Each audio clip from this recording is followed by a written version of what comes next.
Assalamualaikum warahmatullahi wabarakatuh. Salam sehat, salam sejahtera, salam bahagia. Jumpa lagi kita belajar bersama-sama. Pada kesempatan kali ini kita akan membahas materi PPKN untuk kelas 9. Silakan di subscribe ya. Bab 6. Bela negara dalam konteks Negara Kesatuan Republik Indonesia. Tujuan yang dicapai adalah pertama, menganalisis hakikat upaya pembelaan negara dalam kehidupan bermasyarakat, berbangsa, dan bernegara. Yang kedua, menghargai perjuangan para pejuang bangsa dalam mempertahankan negara kesatuan Republik Indonesia dari berbagai ancaman merebut kembali kemerdekaan Indonesia. Tiga, memahami ancaman yang terhadap keutuhan Negara Kesatuan Republik Indonesia. Dan yang keempat, mendukung upaya semangat dan komitmen persatuan dan kesatuan nasional dalam mempertahankan kemerdekaan Negara Kesatuan Republik Indonesia. Yang pertama, hakikat bela negara. Dalam hak bela negara ini dibutuhkan upaya bela negara dan kerelaan berkorban guna meniadakan ancaman yang membahayakan kemerdekaan dan kedaulatan negara serta nilai-nilai Pancasila dan Undang-Undang Dasar 1945. Secara sempit, dalam konteks Indonesia, bela negara dapat diartikan sebagai upaya setiap warga negara mempertahankan negara kesatuan Republik Indonesia dari segala bentuk ancaman. Terdapat sejumlah peraturan yang berkait dengan bela negara, antara lain Undang-Undang Dasar Negara Republik Indonesia tahun 1945 pasal 27 ayat 3. Kedua, Undang-Undang Dasar Negara Republik Indonesia tahun 1945 pasal 30 ayat 1. Dan yang ketiga, Undang-Undang Dasar Negara Republik Indonesia tahun 1945 pasal 30 ayat 2. Terdapat sejumlah peraturan yang berkait dengan bela negara, antara lain Ketetapan MPR nomor 6 tahun 1973, 2. Ketetapan MPR nomor 6 tahun 2000, dan Ketetapan MPR nomor 7 tahun 2000.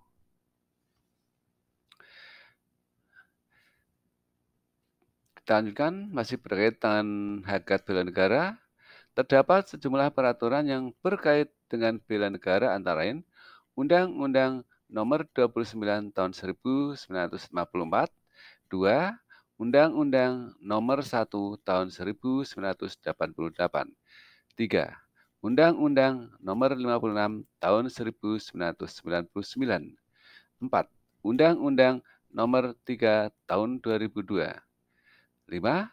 Undang-Undang nomor 2 tahun 2002, dan yang keenam Undang-Undang nomor 34 tahun 2004.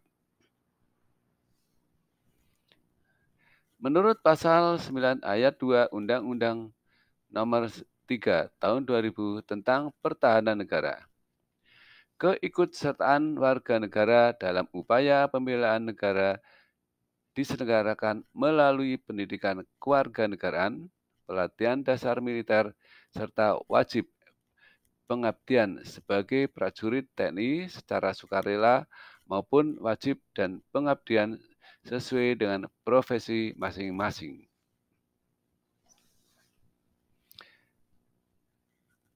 Perjuangan mempertahankan Negara Kesatuan Republik Indonesia.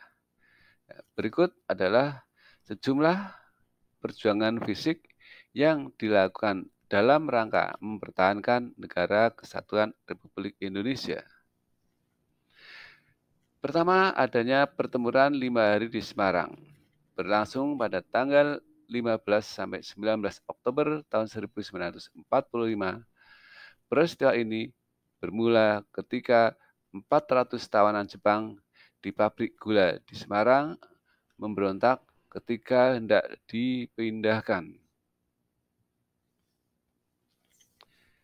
Berikutnya, pertempuran Surabaya 10 November tahun 1945 dilatar belakangi dengan adanya kekecewaan rakyat Surabaya yang merasa dikhianati pihak sekutu yang tergabung dalam Allied Forces Netherlands East India atau AFNI.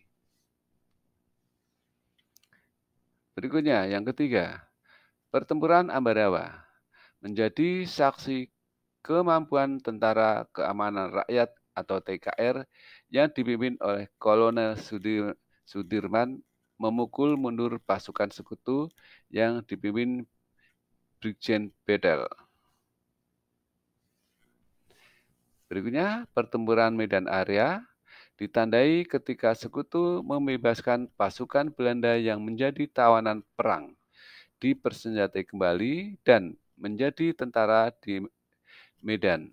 Sikap ini jelas dianggap melecehkan pernyataan kemerdekaan Indonesia dan memancing perlawanan pihak pemuda.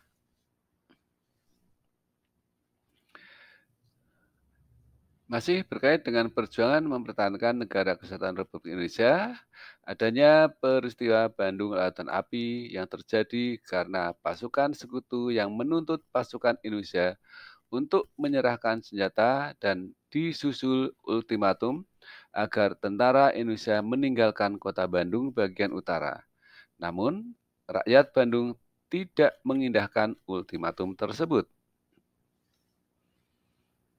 Berikutnya, peristiwa Merah Putih terjadi karena pasukan Nika mulai bertindak sewenang-wenang serta menahan sejumlah tokoh RI sehingga mengundang reaksi dari rakyat Manado. Perang Pumputan Margarana yang terjadi di Bali terjadi karena pasukan Belanda mendarat di Bali. Belanda ingin membentuk Indonesia Timur, namun ditolak oleh rakyat Bali. Untuk mendorong dukungan dari dunia internasional atas kemerdekaan Indonesia sekaligus menekan kedudukan Belanda, Indonesia melakukan perjuangan diplomasi. Yang pertama, perundingan Linggarjati. Hasil perundingan Linggarjati mengundang dukungan dan tantangan di dalam negeri Indonesia. Meski demikian, perundingan ini berhasil mengundang simpati internasional. Selanjutnya, melalui konferensi tiga negara, pemerintah RI dan Belanda mengadakan perundingan Renville pada tanggal 17 Januari 1948. Perundingan dilakukan di atas geladak kapal perang Renville milik Amerika Serikat yang sedang berlabuh di Jakarta. Ketegangan Indonesia dan Belanda semakin memuncak sesudah perundingan Renville, kemudian diadakan perundingan Royan pada tanggal 14 April 1949 di Hotel Des Indes, Jakarta. Masih berkaitan dengan upaya diplomasi dalam mempertahankan Negara Kesatuan Republik Indonesia, yaitu adanya konferensi meja bundar yang berlangsung di Den Haag antara 23 Agustus sampai 2 November 1949.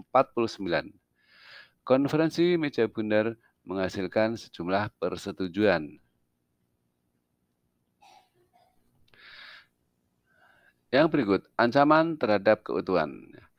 Ancaman adalah setiap upaya dan kegiatan baik dari dalam negeri maupun luar negeri yang dinilai mengancam atau membahayakan kedaulatan negara, keutuhan wilayah negara, dan keselamatan segenap bangsa.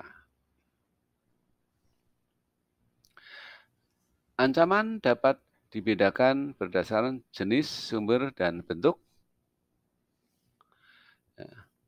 Dalam upaya mempertahankan keutuhan Negara Kesatuan Republik Indonesia, terdapat ancaman yang berdimensi ideologi.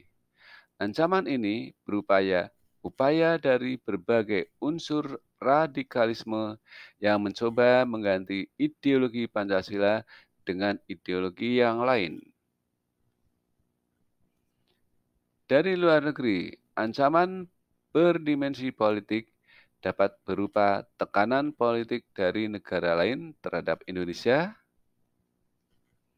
Sementara itu, ancaman berdimensi politik yang bersumber dari dalam negeri dapat berupa mobilisasi massa untuk menumbangkan suatu pemerintahan yang berkuasa atau menggalang kekuatan politik untuk melemahkan kekuasaan pemerintah. Ancaman internal yang berdimensi ekonomi antara lain adalah inflasi, pengangguran yang tinggi, infrastruktur yang tidak memadai, penetapan sistem ekonomi yang belum jelas, ketimpangan distribusi pendapatan dan ekonomi biaya tinggi. Adapun ancaman eksternal yang berdimensi ekonomi antara lain adalah adanya indikator kinerja ekonomi yang buruk, daya saing rendah, ketidaksiapan menghadapi era globalisasi, dan tingkat dependensi yang cukup tinggi terhadap asing. Ancaman yang berdimensi sosial budaya dari dalam didorong oleh isu-isu kemiskinan, kebodohan, keterbelakangan, dan ketidakadilan yang dapat menjadi titik pangkal timbulnya permasalahan seperti separatisme dan terorisme.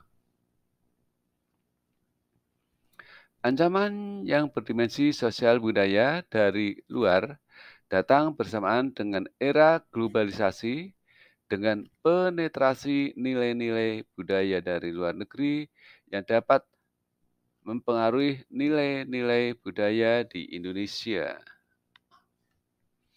Ancaman pertahanan keamanan antara lain dapat berbentuk agresi, invasi, bombardirmen, blokade wilayah, spionase, dan sabotase. Ancaman globalisasi dari sisi ekonomi yaitu ketika perekonomian nasional suatu negara telah terintegrasi ke dalam pasar global.